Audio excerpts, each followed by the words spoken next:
toujours des mots, les mêmes mots. Aujourd'hui, je m'enquière d'un mot qui a littéralement perdu la raison. Le mot race.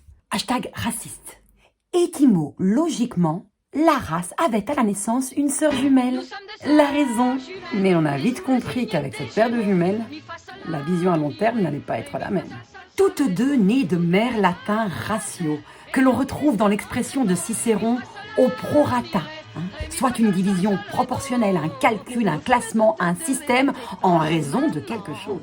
Comment est-on passé de calcul au prorata de qualité à des classements pour rater en quantité? Parce que certains cons génèrent l'idée de la domination d'une seule race, et comme ils ont beaucoup de congénères, ça dégénère. Jusqu'au XVIe siècle, dire de quelqu'un « sa mère, il a de la race », c'est laudatif. C'est en relever ce quelque chose de l'ordre du charisme, de la grâce, mais toujours avec raison. Attention, les mots révèlent bien qu'à cette époque-là, la race des uns n'enlevait rien à la qualité des autres. Ensuite, la race s'est mise à fréquenter un ancien français, Généras, et ses théories sur la famille, la descendance. Puis un bel Hidalgo, raça, qui désignait un petit défaut dans un drap.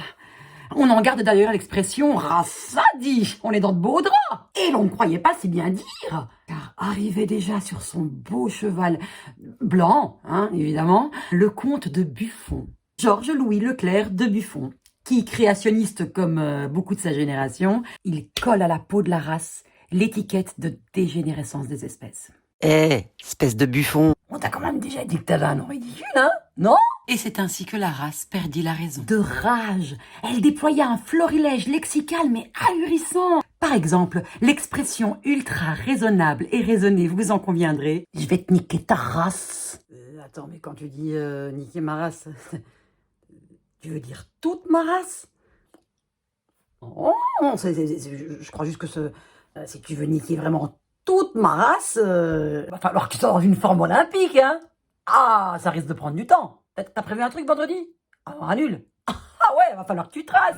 Lui, c'est le raciste. Il comprend rien à ce qu'il dit, mais il est toujours à fond dans les starting blocks. Les starting blocks. C'est normal, il est super confiant, le gars.